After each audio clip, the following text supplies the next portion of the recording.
Suppose y is a continuous random variable with given density function. So what's our density function here exactly? The function is equal to 6 minus x over 32 if x is between -2 and 6, and it's 0 otherwise. Okay, so we'll probably want to draw this density function just to get a sense of what y is doing. But we've got more of the question. Now we're supposing also that x is a discrete random variable. It takes on the values -1, 1, 3, and 5, and that y here is a good approximation for x.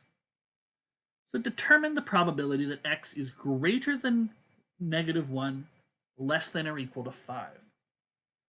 Okay, there's a lot going on here because we're combining a few concepts. We're going to draw a Mach histogram. We're also going to draw a density function and figure out some areas. All right, so, well, we actually know what the density function for y should look like, so I'm probably going to start there. Now we've got -2 and 6 were the values named by our density function. Let's make this axis a little nicer. A little straighter. There we go. So we know that other than between -2 and 6, our density function is 0. That is what they tell us. 0 otherwise. But between -2 and 6, well, that's where the fun happens. What sort of shape are we going to get here? And a great approach for this is to plug your endpoints into your function here. So that's what we're going to do next. So f at -2, well, that's 6 minus -2, 6 minus x, remember, over 32. That's 8 over 32, or 1/4. So from -2, we go up a little bit. We say, okay, that's probably a distance of 1/4. It doesn't have to be super precise. If you're getting out your graph paper to do this, you're doing more work than is necessary. Okay? Just say, okay, that height is 1/4. If something else comes along and it's a little less, I'll put the dot up a little lower. If something comes along and it's more than 1/4, I'll put it up a little bit higher. Okay? It just needs to be a picture that I can understand so that I can do the parts of the question that are needed. Okay? All right, now we plug in the other endpoint, so there's 6 here. So 6 minus x, but x in this case is 6, all over 32. We get 0 over 32, or just 0. So the dot for 6 should just be right on the x-axis. It's a 0 for its height. Well, you connect to the dots and you realize, oh, this is one of those triangle ones. A nice triangle shape. We can draw the long side of the triangle a little nicer, can't we? No, apparently I can't. Well, we'll give it one more try. But as I say, it just needs to be for us. Yeah, that's much better. Yay me. Okay, so we've got a triangle here. That's sort of the idea. Now I understand the density function for y. Okay, let's go back to the question. We got our density function for y. Now I understand it. And now we've got x here. So x is a discrete random variable. It takes on these values. Let's put those in here. So -1, 1, 3, and 5, let's say.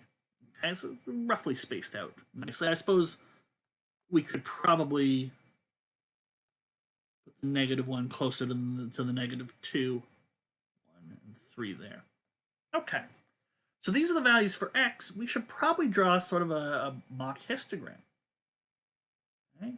But we know that our density function should roughly follow the Mach histogram, so I feel confident in putting boxes that are sort of hugging against our density function.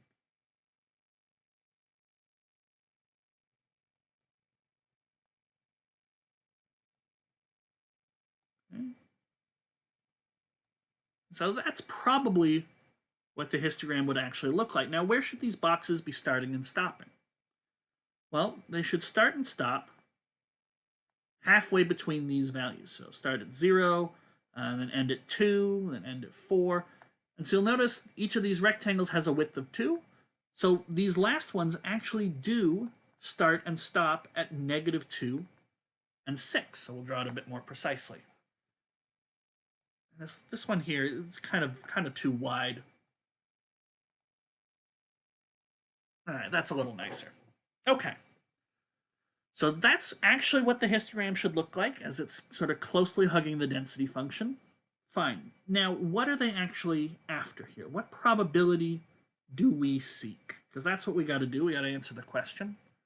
So we want the probability that x is greater than -1, less than or equal to 5. So which values for x will do that? 1 certainly does it, 3, 5, absolutely, but not -1. -1 is equal to -1. It's not greater than -1.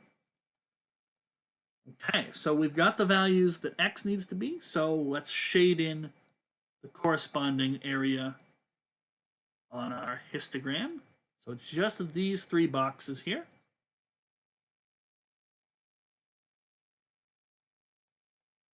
Okay, that represents the area we want.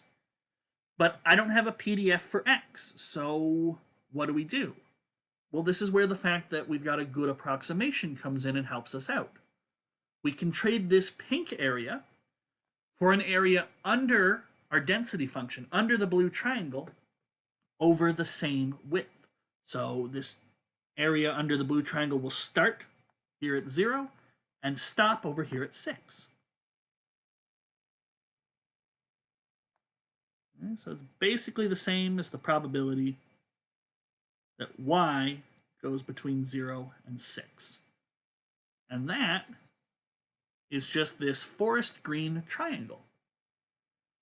So, well, now we don't really need the histogram. We just need to find the area under this green triangle. So we'll get rid of a lot of the clutter here, get rid of the pink boxes, the orange shading, everything like that. We'll just say, okay, I want the area from 0 up to 6. 0 to 6. Okay. So give me the area of this triangle. But we know how to find the area of a triangle, don't we? 1/2 base times height.